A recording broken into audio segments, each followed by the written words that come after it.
Welcome to the Religion Unplugged podcast. I'm Meagan Clark, the managing editor, and here with us today is Desta Heliso, who is our London-based Ethiopian contributor. Desta is very busy. He's the director of the Ethiopian Graduate School of Theology in Addis Ababa, as well as the coordinator for the Center for Ancient Christianity and Ethiopian Studies there. And he's also a fellow of the Center for Early African Christianity in New Haven and a visiting lecturer at the London School of Theology. And then to add on to that bio, just wanted to mention he's also completed a recent book draft working title of Hope for Ethiopia, which I just proofread, and it was really helpful to understand the context of Ethiopia. So if you're listening to this podcast and afterward you're thinking like, where else can I read more? Desta has a book coming on history of Ethiopia, religious and ethnic tensions among people groups. And it's really helpful context for people like me who don't know Ethiopian history. So first I wanted to start with a little background. You may have seen Desta wrote a viral piece for us last month in February that we want to talk about, and we'll get to that in a minute. So you may have seen some headlines on social media in January, like I did, that 750 or 800 Orthodox Christians were massacred in Ethiopia in November by Ethiopia's federal armed forces. And these reports were coming from various accounts and trickling small details from different outlets. They were not necessarily verified, but it did seem like they could have happened. And this is in a region with blocked internet and where there's a war between local armed groups and Ethiopian defense forces that broke out in November. So this is very recent. So we asked Desta about that. He wrote about what we know and what we don't know yet, as well as some history of the conflict in Ethiopia. And then since that report, many other reports have come out by the Associated Press and Amnesty International just a week ago, and CNN as well this week, that have reported various accounts of these two different massacres of horrific violence that's alleged to have taken place in the Tigray region of northern Ethiopia. So we want to talk about the details in those reports. So Desta, let's start first with a little history for our listeners who've never been to Africa or Ethiopia. It's in East Africa, a landlocked country. It's surrounded by Sudan, Somalia, Kenya, Eritrea, and it's across the Red Sea from Saudi Arabia and Yemen. And it has this very ancient history. I think a lot of Christians are familiar with that. Many historians agree it's one of the oldest countries in the world. It's also one of the first countries to adopt Christianity as its state religion. So can you tell us about how Ethiopia's government has changed a lot in the last century, and just give us an overview of those different eras throughout history leading up to this past century, and the leading players in the last century of the different political parties and what their goals have been. Well, first of all, thank you very much, Meagan, for inviting me to this podcast and for allowing me to write my pieces in Religion Unplugged. And I would like to express my gratitude to Paul as well, who I've known for a number of years now. Just one correction, Meagan, if I may. Please correct me. I'm former director of the Ethiopian Graduate School of Theology. So I served the Ethiopian Graduate School of Theology for 8 years as director, but before that as dean and lecturer. Okay. After 16 years of service, I left the Ethiopian Graduate School of Theology, but I'm still connected to it through the Center for Ancient Christianity and Ethiopian Studies. So I'm coordinating that center from a distance. I do travel back and forth, but at the moment, due to COVID, I've done only once. So that's a little correction. As you said in your introduction, Ethiopia is one of the oldest nations in the world with natural beauty, incredible diversity, and a proud history. And I hope you will visit someday, Meagan. And I would like to answer your question by starting one of our proudest moments, which is the victory of Adwa. It was this week, 125 years ago, on the 2nd of March, 1896, that Italians were defeated in Adwa. Italians came to colonize Ethiopia, but Ethiopians from all corners and from all ethnicities came together and fought against the Italians using spears, machetes, and very basic weapons. Adwa is in Tigray, but Adwa is part of our identity, and that's how Ethiopians see Tigray, how Ethiopians see Aksum and Adwa as well. I should probably provide an overview of how government has been changing since Adwa. The emperor who led our country to victory against the Italians in Adwa was Menelik II. After he died, a period of turbulence ensued. His grandson Iyasu, which means Joshua, became emperor, but only 5 years later he was deposed and his aunt Zoditu was installed, and Queen Empress Zoditu died in 1930, and the last emperor, Emperor Haile Selassie, came to power, and he was the longest reigning emperor in the history of Ethiopia, maybe in the history of Africa as well. And he was deposed in 1974 by the Ethiopian army officials. It is like what's happening in Myanmar now, just to give you some context. But in Ethiopia, a general, after Haile Selassie was deposed, a general was in charge of the transitional administration, and he himself was killed not long after. And then another general was in charge, and he was killed as well. And then another army officer called Mengistu Haile Mariam became a leader, and he was so brutal, and thousands of young people, most of the educated class and many others were killed, and many doctors and engineers and other professionals who returned to Ethiopia from different parts of the world, from USA, from Europe, following Haile Selassie's departure from his throne, indeed his demise later. They just returned to Ethiopia, and they were hopeful that they would contribute to the development of Ethiopia, but they all perished under Mengistu Haile Mariam. He was truly, truly brutal. And this Ethiopia is World War II era? It was not. It was after 1974. Haile Selassie was deposed in 1974. Okay. I mean, I skipped the Italian invasion in the 1930s. Between 1936 and 1941, the Italians came back and they bombed and gassed their way into the Ethiopian kingdom.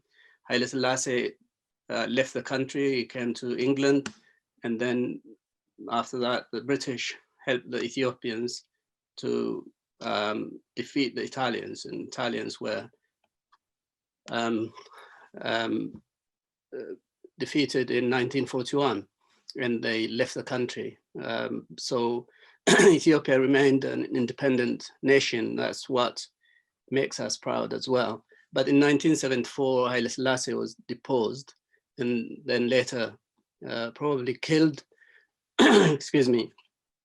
And as I said, many young people from Europe and America, many educated people came back to Ethiopia to develop Ethiopia, but this brutal regime massacred them, and Ethiopia lost a generation of people and started all over again, but very badly, because Marxism, Leninism was introduced in the country, and basically the Soviet Union and Cuba were in charge ideologically.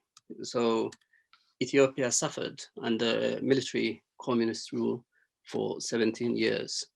And that rule ended in 1991 by another Marxist group led by Tigray People's Liberation Front.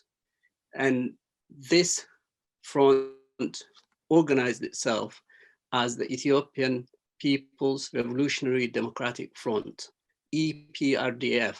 They ruled Ethiopia for 27 years until 2018. So that is kind of overview that I can give you. Yeah, so just to recap really quickly, so the military communist regime was really a reaction against this massacre that happened of this whole generation. They're trying to introduce a new political system that would benefit the people more, right? Well, what happened was during the Haile Selassie period, the educated class wanted change.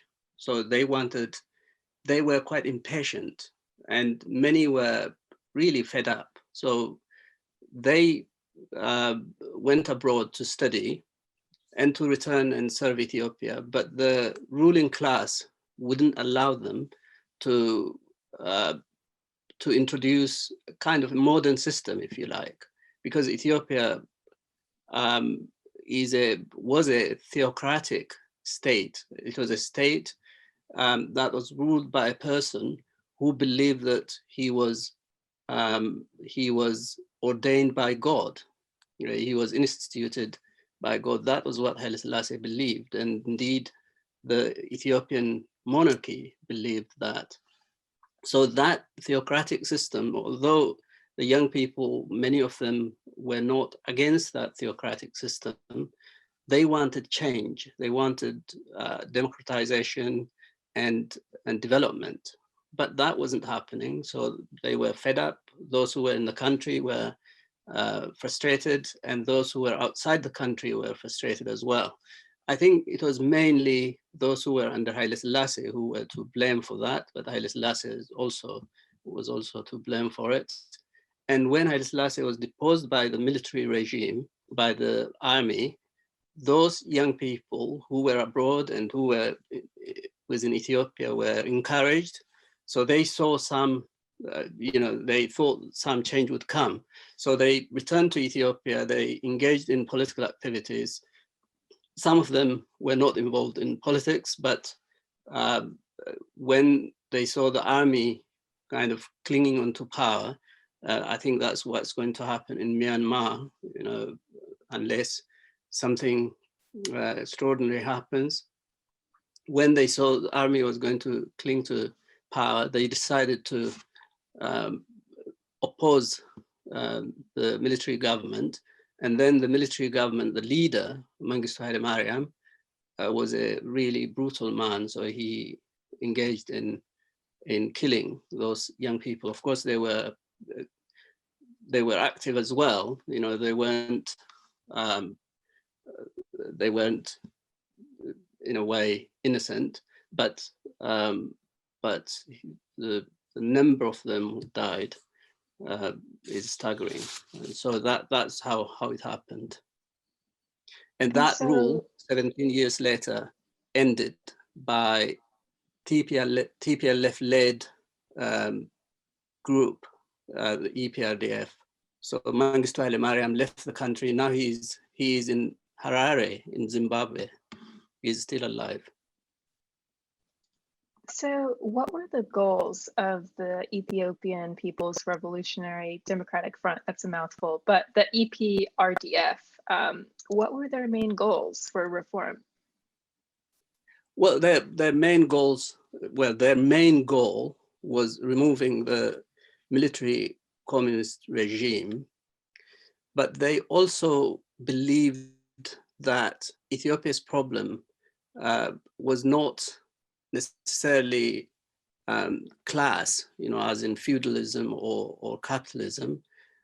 Ethiopia's problem was to do with ethnicity. So it was one ethnic group dominating the other, or other ethnic groups that was a problem.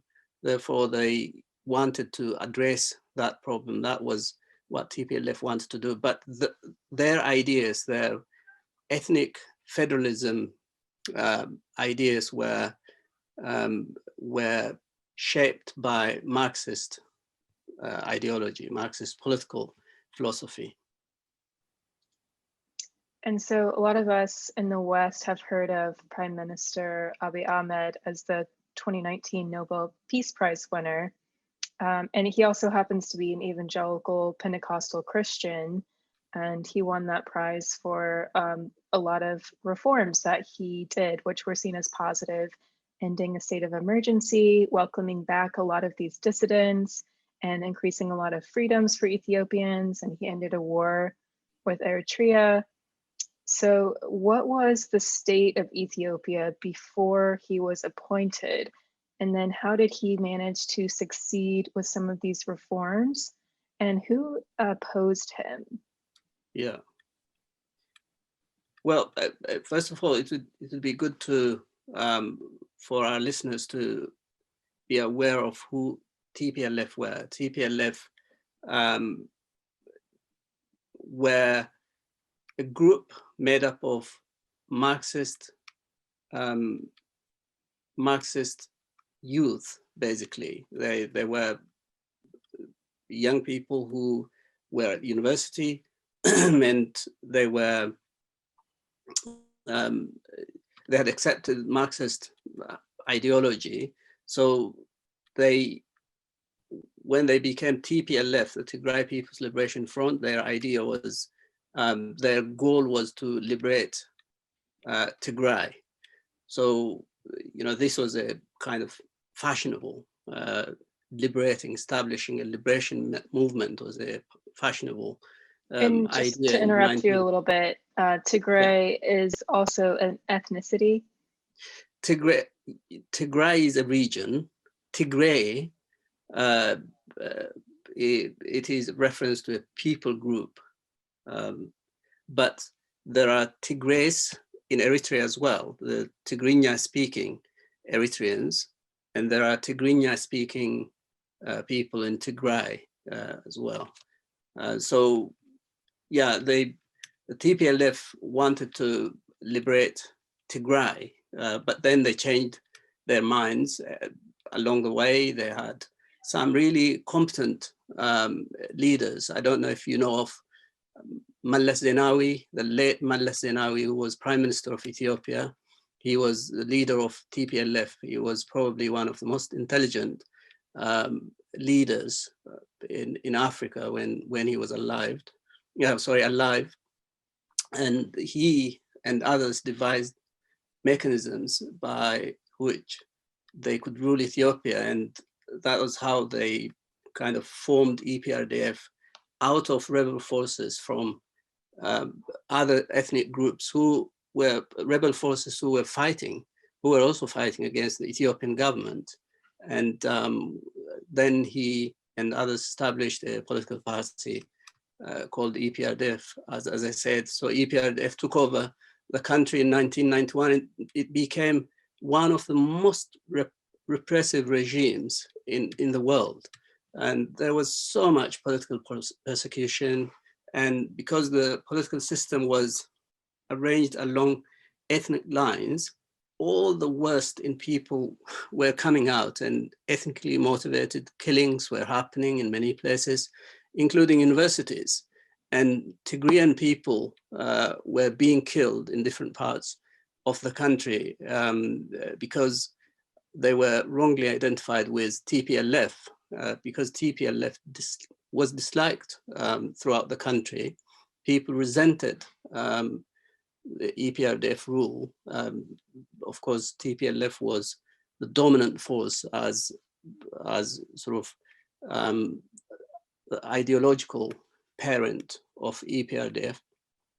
And also, Walaita people were being killed because the prime minister at the time was from the Walaita people group. The Walaita people group are in the south.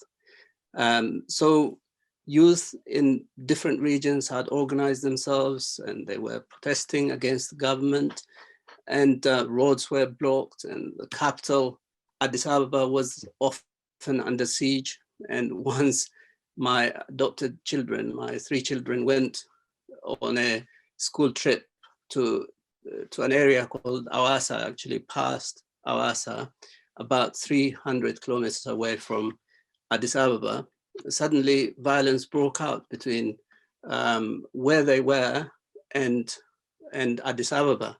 So they could not travel back to Addis by bus.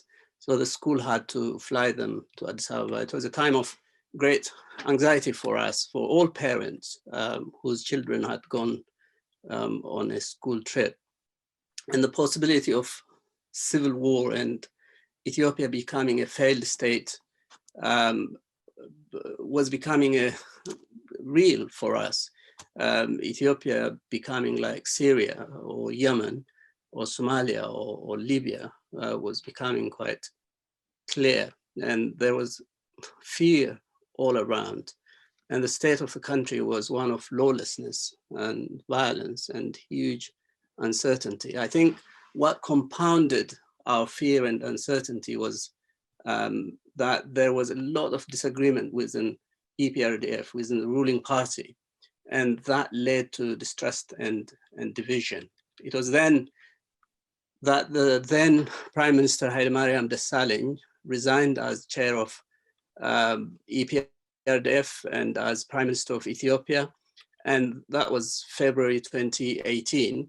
And Abiy Ahmed then was not a well-known national figure, but he was someone who had been preparing himself to lead the country, which is quite interesting. Abiy claims that his mother had told him when he was seven years old that he would become the leader of Ethiopia. And those who served in the army and the government with him tell us that he openly and fairly certainly told them that he would become the Prime Minister of Ethiopia one day. He even told the late Prime Minister Meles Zenawi and his predecessor Hailemariam Desalegn that he would become Prime Minister one day. I don't know why he was afraid. It all sounds very strange and yeah, it reminds me of King David stories, or like a King David complex. Yeah, it's quite incredible. You know, if I didn't hear from those who knew him very closely, I would struggle to believe it. Although he said himself, you know, my mother told me that I would become the king of Ethiopia, actually, not just the prime minister. So, but I think he probably believed what his mother said, and he was preparing himself for this position for a long time. But it seems to me that he was mentally ready, and he had developed a particular philosophy called Maddamar, which literally means to be added up, but it is often translated as synergy by some people. And Hailemariam, quite interestingly, believed that Abiy was the right man for the job. But because Abiy was against an extremist form of ethnic politics, and he was also against the what they call the revolutionary democracy, which was really kind of euphemism for Marxism-Leninism, the TPLF leadership did not like Abiy Ahmed at all, because they knew that the people of Ethiopia would accept somebody else, you know, not a TPLF, someone from the TPLF party, but from someone who was non-Tigray. They tried to bring someone in instead of Abiy, someone who would be obedient to them. But you know, the majority of the party leadership. This is in 2020. Now you're talking that about? was in 2018. So Hailemariam resigned in February 2018, and there was a period of agony for us. We were agonizing over it, and many Christians were fasting and praying. So February, March, and in April, Abiy Ahmed was elected. Okay. So that was how it happened. So I want to skip forward to sigh of relief for us. Yeah. Right. Yeah. So who are Abiy Ahmed's supporters now, generally speaking? And let's catch up to November 2020 when a lot of this conflict started that we're going to talk about. And, you know, I think you've mentioned to me before in 2020, the TPLF wanted to go ahead with the election, but it was canceled due to COVID, and that may have played a role in sparking more conflict. Yeah. Yeah, I mean, that's true.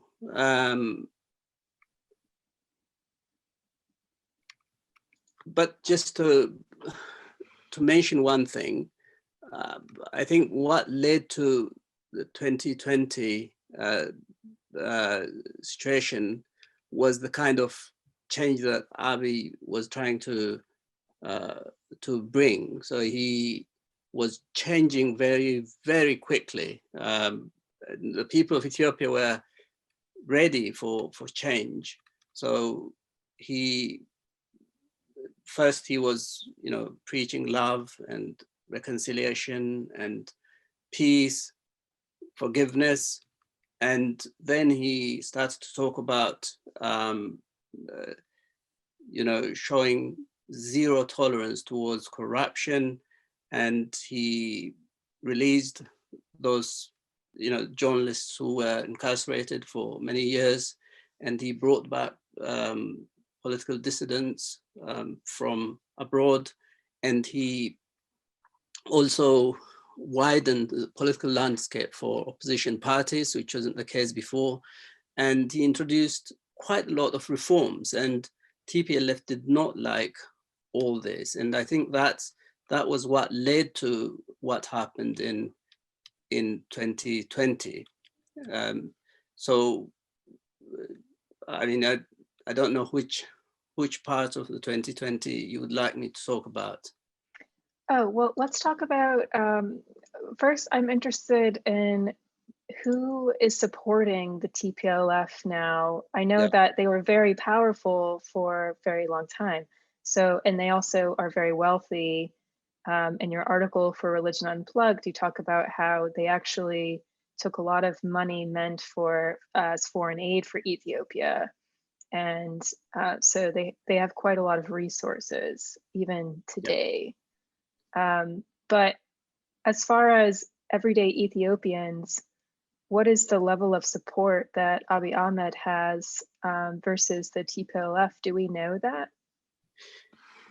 Well, you know, now TPLF may exist, but EPRDF doesn't exist. So EPRDF was made up of 4 parties. It was a coalition of 4 parties. TPLF was one of them, but the 3 other parties accepted Abiy's reform idea, and they became part of a new party called Prosperity Party. So EPRDF mutated itself into Prosperity Party, and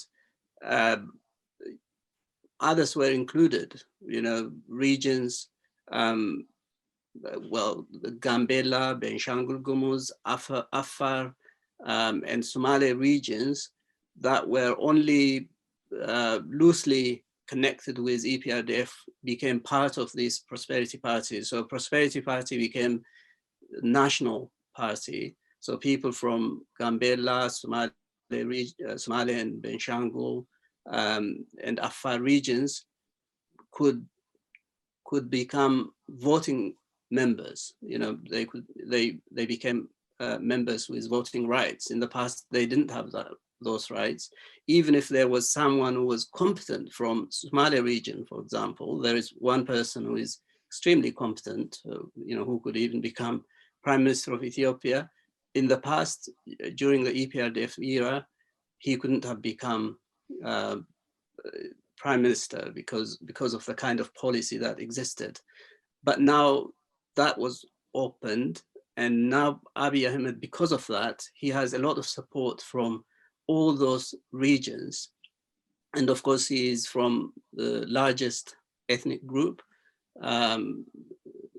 which is Oromia, the Oromo ethnic group, and he has a lot of support within Oromia. But there are also many who oppose him, even within Oromia. There is a group called Oromo Liberation Front. They don't like Abiy's approach. They used to talk about an independent Oromia region, like TPLF used to talk about the independent Tigray region. So now Abiy talks about one country, a united country, where everyone is regarded as equal. You know, that one ethnic group might be larger than another ethnic group, but all ethnic groups and all Ethiopians are equal in Ethiopia. Because of that, OLF, the Oromo Liberation Front, although they would, I'm sure, accept that we are all equal, they would want Oromia to become an independent kind of state. So I don't know if they still hold that approach, so they oppose Abiy Ahmed. Who supports TPLF? I think there must be quite a lot of people within Tigray who support TPLF.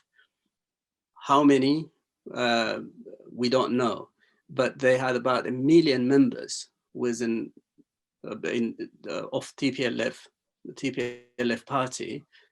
So, you know, if 500,000 support TPLF still, I wouldn't be surprised, or even if more than that. So there might be quite a lot of support within Tigray for TPLF, but will the majority of Tigrayans support TPLF? I'm not sure about that. You know, there are some friends of mine Tigrayan friends who would argue that the majority of Tigrayans support TPLF. I don't understand why they would support TPLF, because TPLF was a very corrupt party. EPRDF was a corrupt party, and Abiy Ahmed, who was a member of EPRDF, and Hailemariam Desalegn would openly admit that. It was one of the most corrupt parties. So TPLF was also corrupt. As you said, it was wealthy, but the wealth was limited within a group of people who dominated the party as well. So I think, you know, they might have some support, but their support may not be as big as it used to be. Yeah, and people have varying access to information as well, which I think is a big part of this whole story that I want to get into, of these varying reports. So one thing that was reported is that I think is pretty agreed on is the current, you can call it a war going on right now in Ethiopia, started, I think, November 4th, 2020. Yes. And that's when there were reports that these Tigray forces, armed forces, fired on Ethiopia's forces. How do we know that they fired first? And what's your understanding of what happened, and based on which accounts? Yeah, well, that they attacked first. They attacked the Ethiopian Defense Forces first, was admitted by the TPLF officials themselves. They admitted that they carried out a preemptive attack. One of the officials is called Sekuture Getachew. He admitted that on a TPLF-owned TV, and another official is called Getachew Reda. He also admitted that in an interview he gave to BBC. So that was very clear. It wasn't something that came only from the Ethiopian government. it was something that came out of the TPLF officials' mouth. And I would also say that I have a relative that was in the army, an army captain who told me how the attack happened, where he was, and how he survived, and what he's doing right now. So I have a first-hand account from my own relative. I didn't about his realize that he was survival and involved in thankful to that. God. Sorry? I didn't realize that your relative was involved in that incident. My what? Sorry. I didn't realize that your relative was involved in that first Yes, he incident. was. Yeah, he was one of the people who escaped to. Actually, he was outside Tigray, and then he went to Eritrea. He couldn't get back into Tigray. He was taken to Eritrea. In Eritrea, they regrouped themselves. That is the Ethiopian army, because many of them were detained. All the officers, almost all the officers of the Northern Command were detained, but some officers escaped, some commanders, and some divisions escaped to Eritrea, and they regrouped in Eritrea, and they returned and fought against the TPLF forces. That was how it happened. And they had to bring other commands from other parts of the country as well, because the Northern Command had been weakened by the TPLF forces, and quite a lot of weapons had been taken by the TPLF forces as well, and many were killed, and over 800 women, women soldiers were detained as well, and many of them were raped, and that was what I heard from my relative. And some were killed in horrific circumstances. And who was reporting that information as well? That I don't think that was as picked up in the Western media. No, in Western media, and indeed in Amnesty and other reports, those things are not included. What I heard was absolutely sickening. Particularly what happened to those women soldiers. They were raped, they were killed, and those who died, I think, are in a better place. And some who did not die, but who have now, who are now suffering from nervous breakdown. From what I heard, my relative again told me that about 40 of them are suffering from nervous breakdown. So those things are not reported. Nothing that is from the government side. I shouldn't say nothing, but much of what happened to the Ethiopian army is not being reported in the West. But what happened was absolutely horrific. News agency, even in the Ethiopian government's news agency, have they reported it? Yeah, they do report, but in the West, that's not reported. They don't even interview the Ethiopian army. I don't think what the Ethiopian government officials say is taken into account. So yeah, I think they're very suspicious of the Ethiopian government based on these reports that 2 different massacres that occurred in November 28th, around 28th, 29th. There's one alleged atrocity against Orthodox Christians in Axum, right? And another one in Dingalat. I don't know if I'm saying that right. And and in Dingalat, Dingalat, that was at a historic monastery And both of these incidences occurred right before a festival honoring Mary, right? Yeah. Mary, who, they believe is the Mother of God.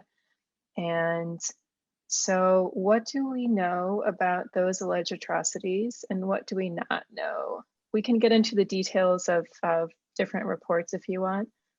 Yeah. Yeah, talk about specifics. So let's give Yeah. one example of recent media coverage that came out after the article you wrote for Religion Unplugged. So there's an Associated Press report, which is a very credible news agency, that cites a deacon in Axum saying that an estimated 800 people were killed, according to this deacon. Yeah. And they include a few other witness descriptions of the attack. And did you find those witness accounts credible? And I know you found something on Twitter regarding this article that you found disturbing. Can you describe that? Yeah, Meagan, I take truth very seriously, and I'm sure Religion Unplugged takes truth very seriously. And as someone who's a Christian, an academic, theologian, I regard all these reports not only unverified, but also I really question their credibility. Their credibility is highly doubtful. I strongly believe that any allegation of civilian killings or any atrocities carried out by anyone must be investigated. But I do not believe that the reports of Amnesty, Human Rights Watch, and even CNN and AP are based on credible and incontrovertible evidence. For example, first, I think you mentioned the Telegraph report, for example. The Telegraph report about people who were killed in civilian clothes is, disturbing. I was disturbed and I was saddened by that. But at the moment, the TPLF forces in some areas are fighting in civilian clothes. And my question would be, how could this reporter be sure that these people who were in civilian clothes were not TPLF fighters? Thousands of just to give the background to the listeners, the Telegraph article that you're referring to, it says that they obtained footage that appears to show slaughtered civilians and Ethiopian soldiers walking around their corpses and commenting that they should have finished off some of these survivors. It was very brutal, and it's like a cell phone footage that they obtained. Yeah. If those who were killed were civilians, I would be absolutely horrified by that kind of attitude. But if they were TPLF fighters who were fighting against the Ethiopian forces, then the killing happened due to fighting between two combatants, combatant groups.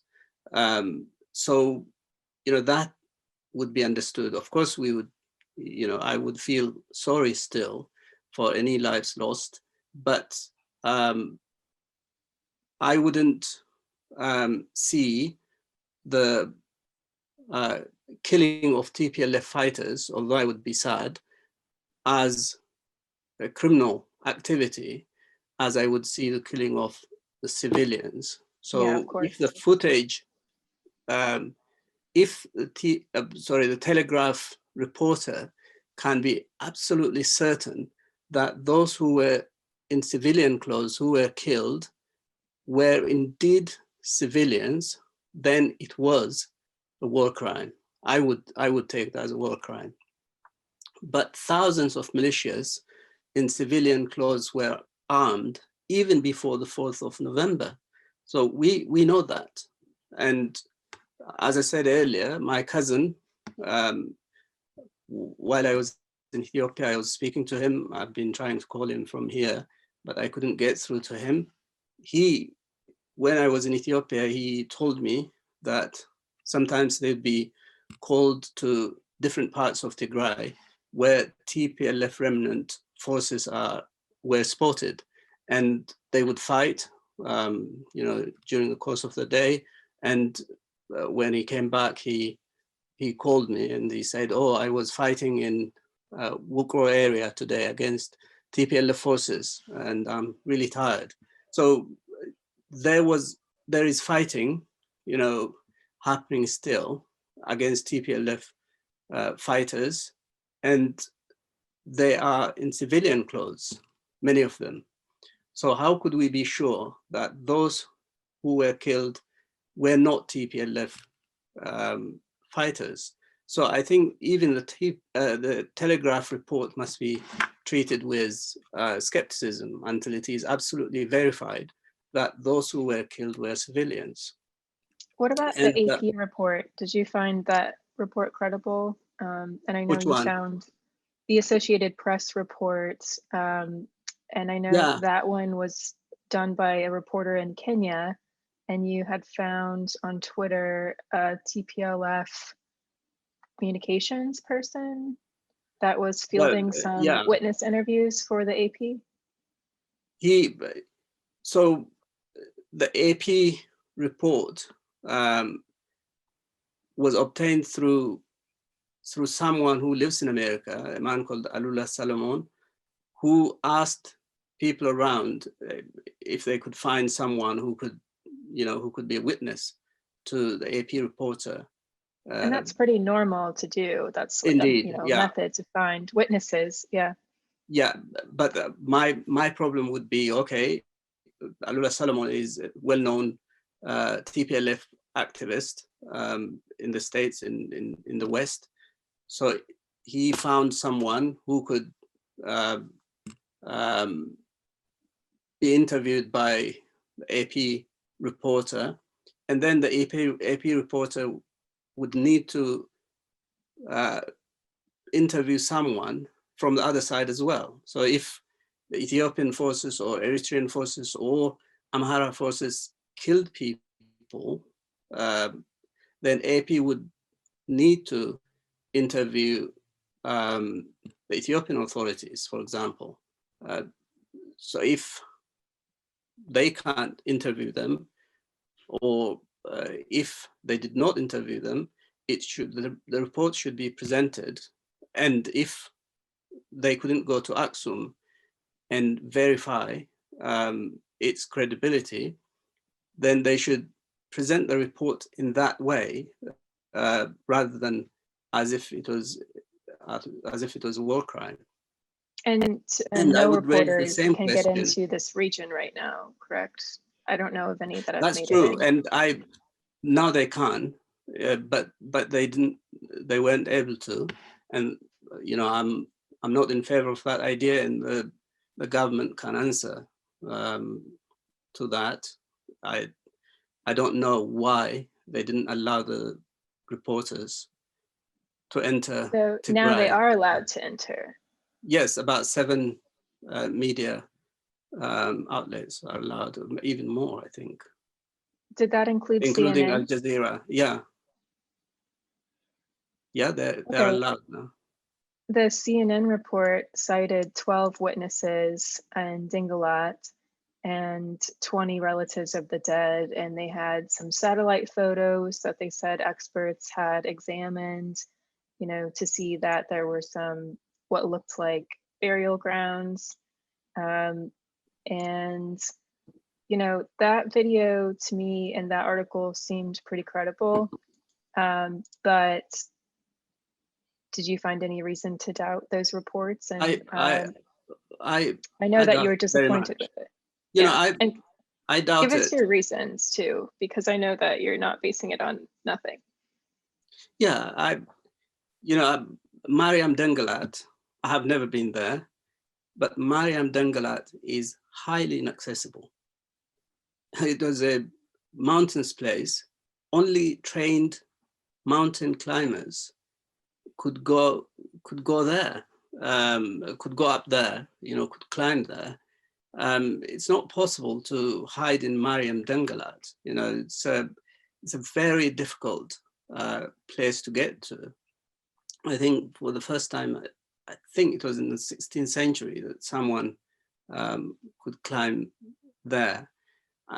Also, the video recording, to me, it was done in very doubtful circumstances. The video CNN showed had the date September 2018 at the beginning. Later on, they removed that. So where did September 2018 come from?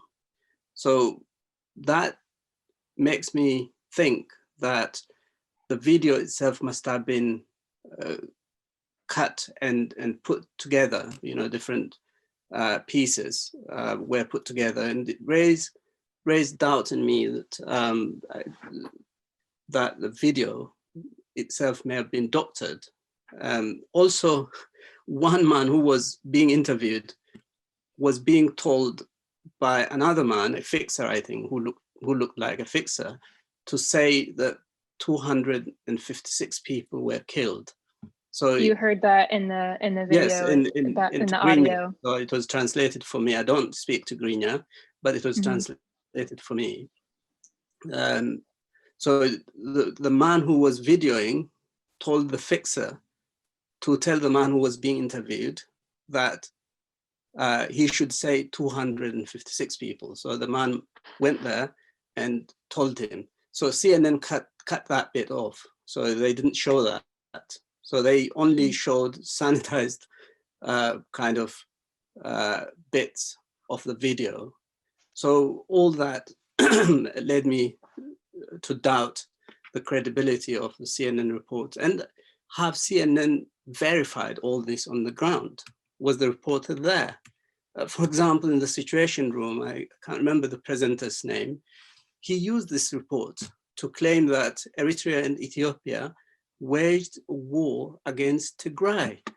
Why would Ethiopia want to wage a war against Tigray? Tigrayans are our sisters and brothers. Ethiopians regard them as their brothers and sisters. Why would they want to wage war against Tigray? I don't understand why people identify the people of Tigray with TPLF. TPLF is a party, it's a group that organized itself under certain ideology, but the people of Tigray are the people of Tigray.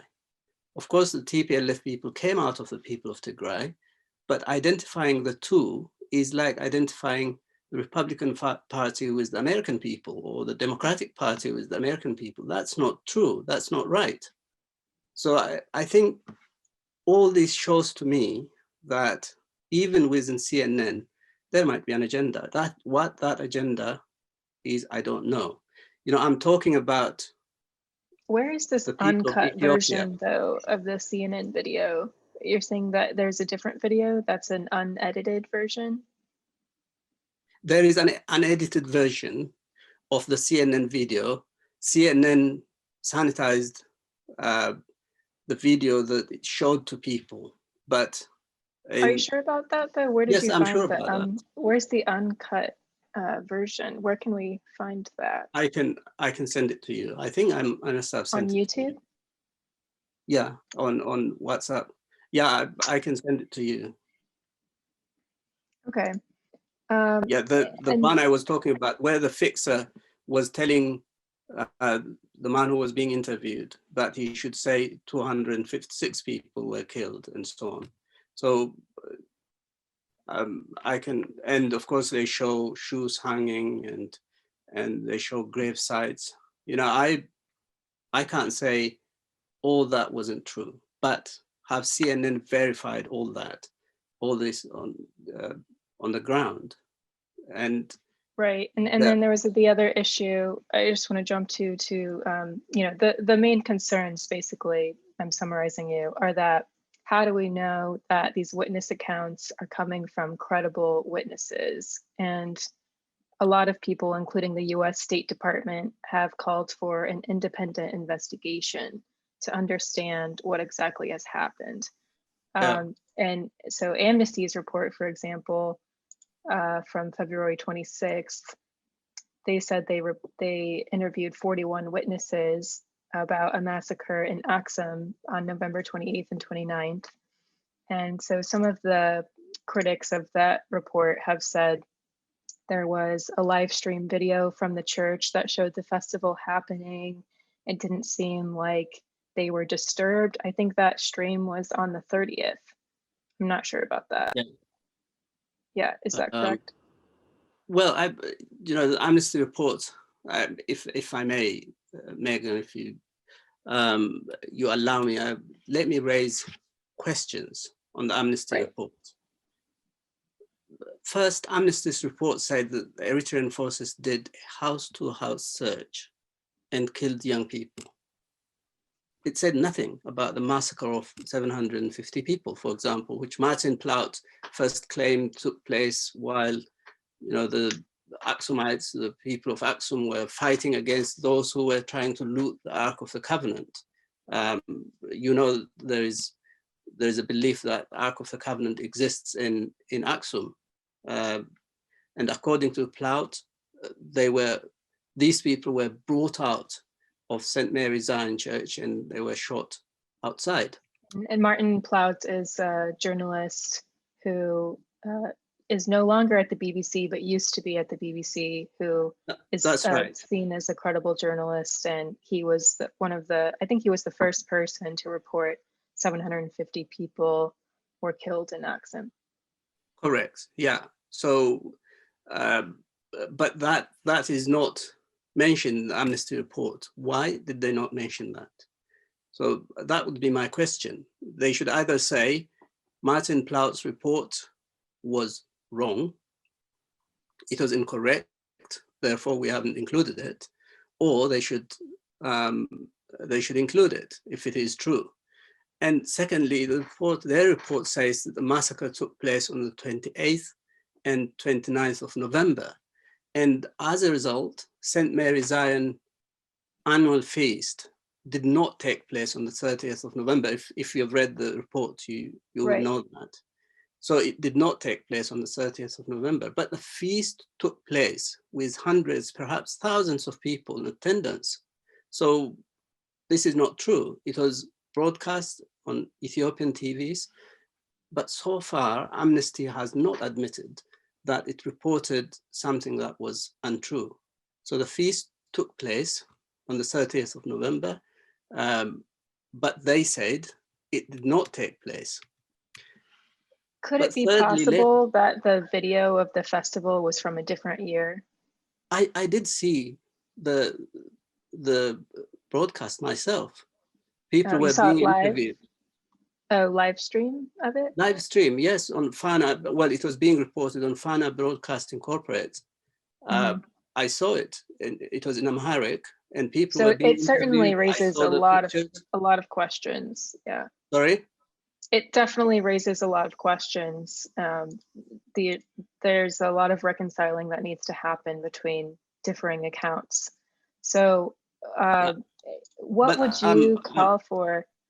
Like, would you call for an independent investigation? And if there's an independent investigation, who should run it? I will come to that. Let me, if I may, let me raise other questions on the Amnesty report. Sure. Keep going. So on the 30th of November, the feast took place. That I'm absolutely certain about. So I did watch the program. People were being interviewed. They were sad that many from different parts of the world and indeed from different parts of Ethiopia couldn't come because of the security situation, but they were celebrating the annual festival. But thirdly, let's assume that Amnesty accepts that the feast took place. My question would be, had hundreds or even thousands, had hundreds been massacred on the 29th in Axum, or on the 28th and 29th of November in Axum, would hundreds or even thousands have come out on the 30th to celebrate the feast? how would people do that? You know, I do not think that that would have happened. But those interviewed, as I said, were upset, not by the massacre of people in the city, but by the fact that many tourists and people across, Orthodox Christians across the country couldn't attend the festival. And fourthly, the federal police were in Aksum on the 30th of November. I saw that on Fana Broadcasting Corporate. It was being reported. It was in the fake report. I can assure you that.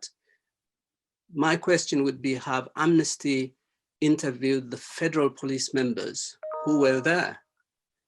I'm sure the police would have had knowledge about any unlawful killings that would have taken place on the 30th of November. And indeed, sorry, on the 29th of November, and indeed on 28th. And fifthly, AP, the Associated Press, reported that a deacon witnessed 800 people being killed, which you mentioned earlier. Yeah, he estimated around that, yeah. Yeah, he estimated. I don't know if this deacon's report is related to a report by Priest Waldemariam. Priest Waldemariam claims in a video that he was there when the massacre took place, and he and others begged the Eritrean soldiers in the name of God, but they were told that their God, that's the God of the Aksumites or the Tigrayans, is not their God, that is the Eritrean God, and they killed the worshippers. And this priest is a fake priest. He is a man called Michael Berhe. Michael Berhe lives in Boston. I hear that he is now saying, he's now claiming that it was an enactment rather than a claim that he was there, but there is no such disclaimer in the video from what I saw. But did Amnesty verify this?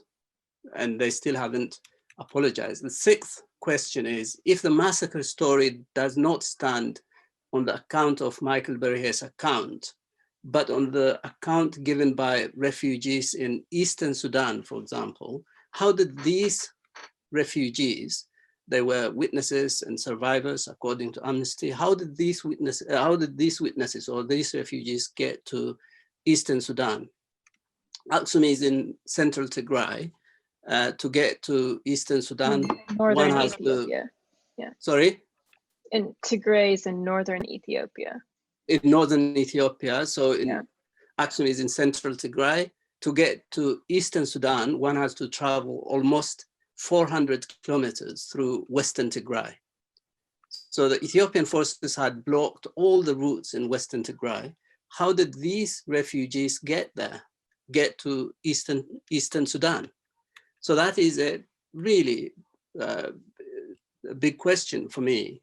And Amnesty needs to answer that question. And seventhly, we know that some youth who belong to a TPLF group called Samri are in the refugee camp, and they were interviewed by some reporters, and they did admit to being part of this TPLF group. And this Samri, the TPLF group, massacred hundreds of people in a place called Maikadra. Did Amnesty check if these witnesses were from Maikadra or from somewhere else? And my eighth question would be, of the 41 witnesses and survivors, Amnesty claims that 20 are those with knowledge of the events. Where do these people live? If they live outside Tigray or outside Ethiopia, if they live in USA or in UK, how do we know that the information they provide is true and fair? I know that a TPLF activist who lives in the States, as I said earlier, tried to find contact details of those who could speak to the AP reporter. I am surprised still that the AP journalists reported the information acquired through such a means as a fact. You know, as you said, it is a done thing, and I have some problem with it. My daughter is studying journalism at the moment, and we discuss about it. But it is a done thing, and I would be prepared to accept it. But when it is reported as a fact, I would have a problem with it. And also, Amnesty reporter interviewed the refugees, witnesses, those who survived the massacre, and people probably outside Ethiopia, those people with knowledge of the events. But the Amnesty reporter interviewed the Ethiopian, Eritrean, and Amhara authorities. Now, how can any report that has not given a fair hearing to the parties involved be credible? You know, it's that would be a huge question for me. And finally, sorry, I've taken very long. Any allegation, you know, as I said earlier, must be investigated, and those responsible must be brought to justice. And I think there are institutions in Ethiopia that can carry out that investigation, and they're doing that. And I believe that Ethiopian government would welcome any support the international partners would like to provide. And I don't believe that Ethiopians should be seen as those who are not trusted. And I think that, to me, is an insult, and it is like regarding Ethiopians as morally inferior, if you see what I mean. And yeah, I mean, by not interviewing Ethiopian officials, it implies that there's a distrust of the Ethiopians who may be in the police force or in the federal forces or in the government. Is that what you're saying? Well, yeah, but Ethiopians are not, you know, all government officials. There is the Ethiopian Human Rights Commission. So Daniel Bakala was someone who suffered under the EPRDF. He was in jail for a period of years, for a period of time, and then he was released. He was shown the way out of the country, and he left the country, and he worked for various organizations. He did his study, and he had equipped himself. And when Abiy Ahmed came to power, one of the people he brought back from abroad was Daniel Bakala. And Daniel is now the head of the Ethiopian Human Rights Commission. Would Daniel want to do something unfair or unjust after suffering so much injustice himself? I don't know. You know, human beings change, of course, but we have to give them the benefit of the doubt. We shouldn't think that all Ethiopians or all Africans are untrustworthy. You know, there are trustworthy Ethiopians, and we should give them the benefit of the doubt. Would you trust the Trump government? Sorry, I don't want you to answer that question. Would the Justice Department trustworthy? Did they handle everything properly?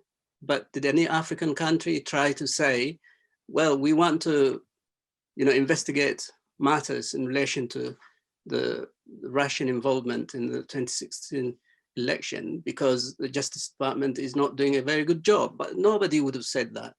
And I think simply because we are poor, to say that we don't trust you, therefore we want to send independent investigators is, to me, it is an insult.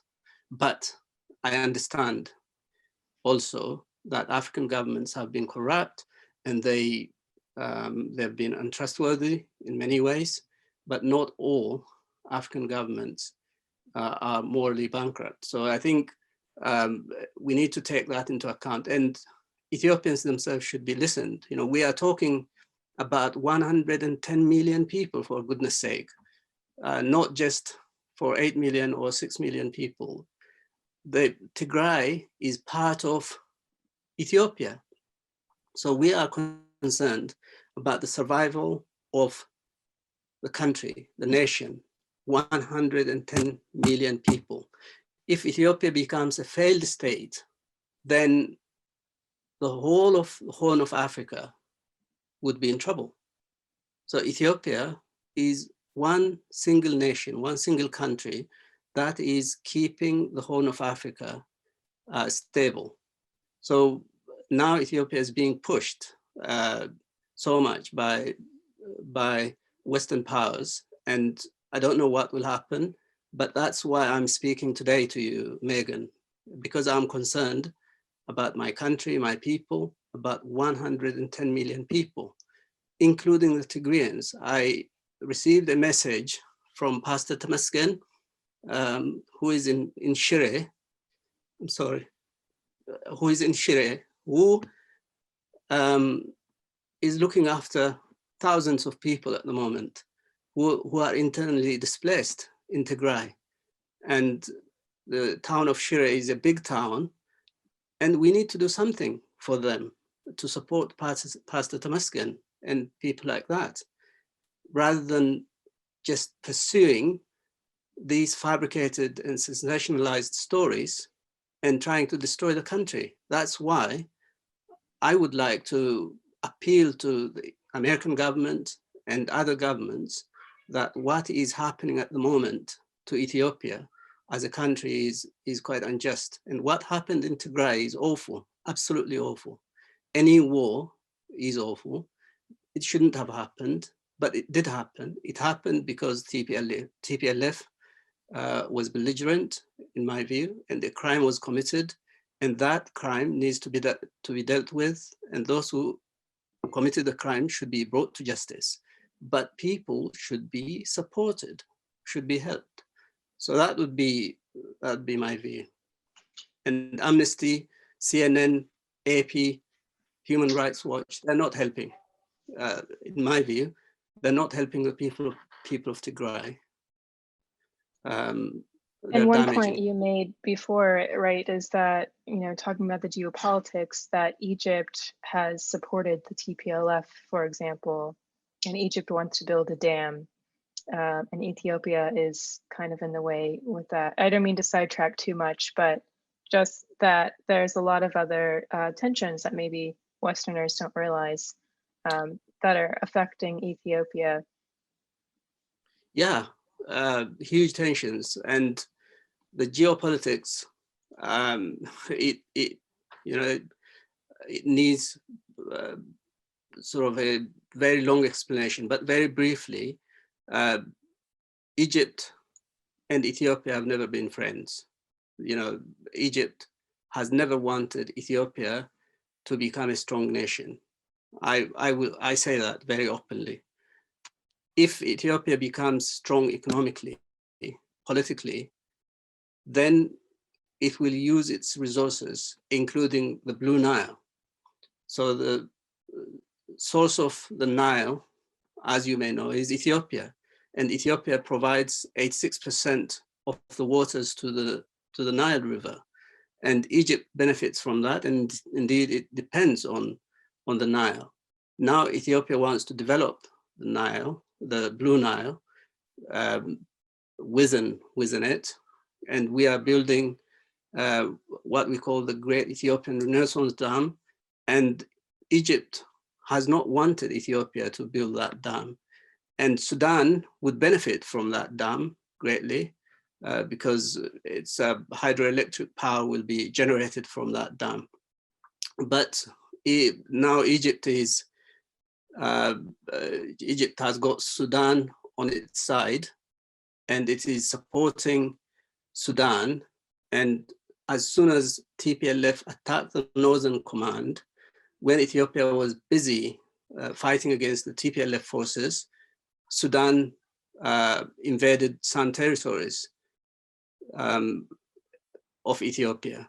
Now the Sudanese army are in Ethiopia. Ethiopia is not in a position, I don't think, to fight against the Sudan, but you know, the people of Ethiopia are waiting for a moment to see if Sudan will leave the country or will continue to invade Ethiopia.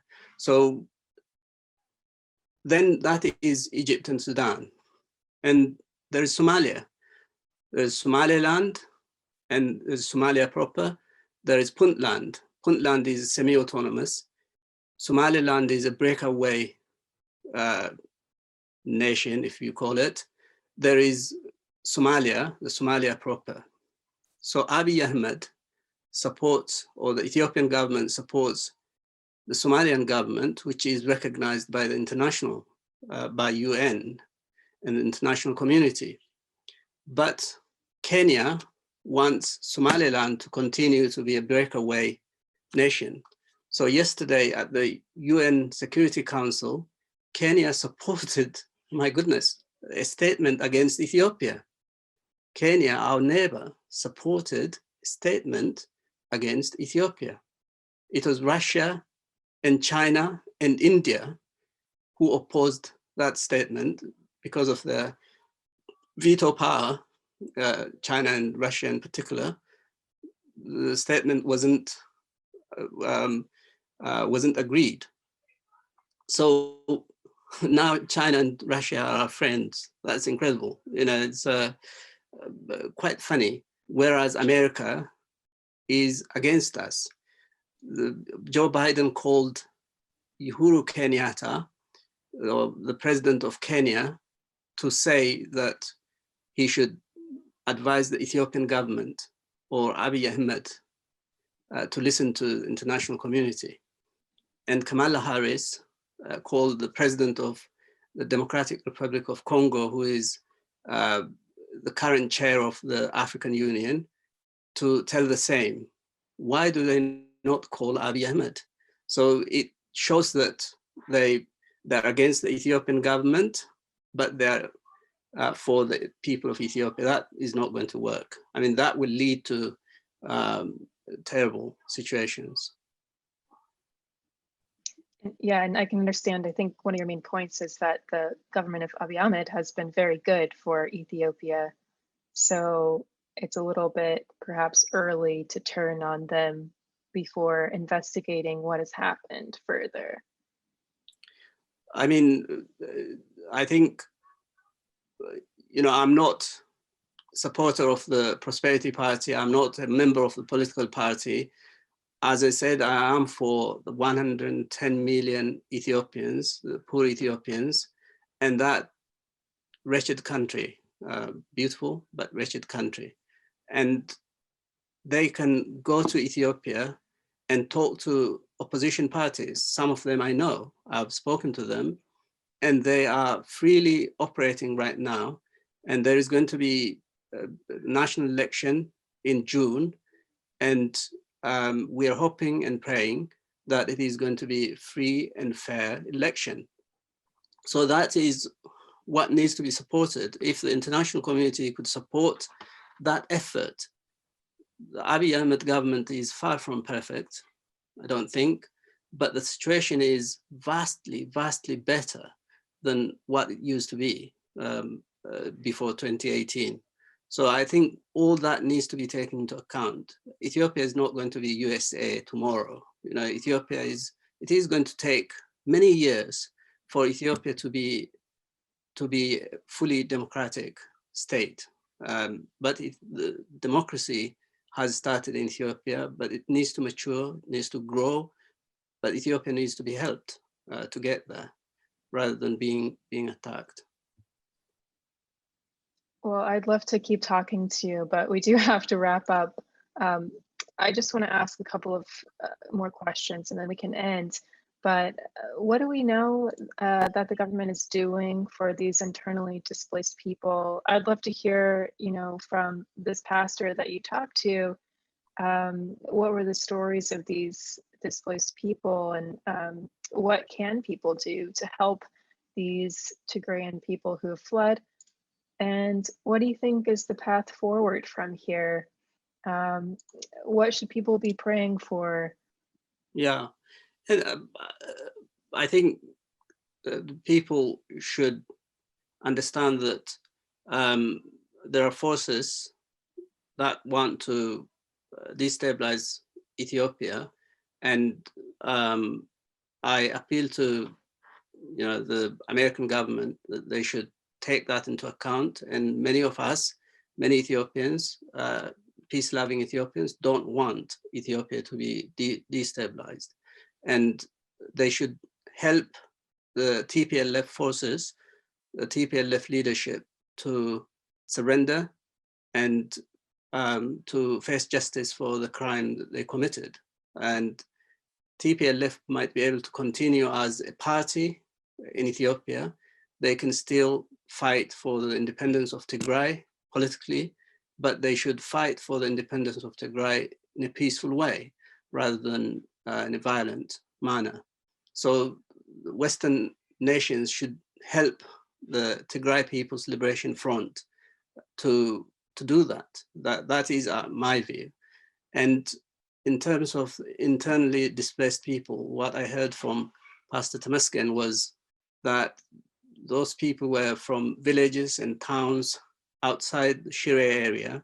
So there are thousands of them in Shire who are needing a lot of help. But from what we hear from government reports and also from WFP, the World Food Programme reports, quite a lot of support is being provided, and also USAID as well. Quite a lot of support is being provided at the moment, and the government says that 70% of the support is provided by the government. It's only 30% that is provided by agencies, outside agencies.